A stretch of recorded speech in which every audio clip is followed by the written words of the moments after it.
আল্লাহ সুবহানাহু ওয়া তাআলা কোরআনুল কারীমের মধ্যে কি বলেছেন? ইয়া আইয়ুহাল্লাযীনা আমানুত্তাকুল্লাহ হাক্কা তুকাতিহি ওয়া লা তামুতুন্না ইল্লা ওয়া আনতুম মুসলিমুন। বান্দা, তুমি যে গুনাহ করো, পাপাচার করো, অন্যায় করো, অপরাধ করো, এটার একদিন শেষ আছে। একদিন তোমার এই ফিরিস্তি শেষ হবেই, আমার কাছে তোমাকে আসতেই হবে। তুমি কোথায় পলায়ন করবা? ওয়ালাউ বুরুজিম মুশাইয়াদা, যদি তুমি গ্রহে নক্ষত্রে যদি কোথাও পলায়ন করো, সেখানেও মৃত্যু নামক জিনিস তোমার সাথে সাক্ষাৎ করবেই। সুতরাং আমরা যারা অন্যায় অপরাধ করি, আমরা যে সমস্ত অপরাধগুলো করি, এই অপরাধ করে মানুষের চোখ থেকে বাঁচলেও আমরা কি আল্লাহর কাছ থেকে বাঁচতে পারবো?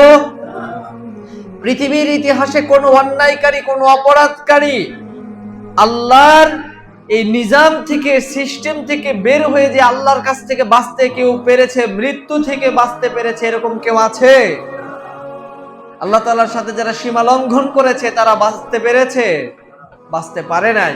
এজন্য আমিও আপনিও আমাদের গন্তব্য সেই কবরের দিকে, সেই কিয়ামতের দিকে, সেই হাসরের দিকে, সে আল্লাহর কাছে আমাদেরকে ফিরতে হবে, চূড়ান্ত গন্তব্য।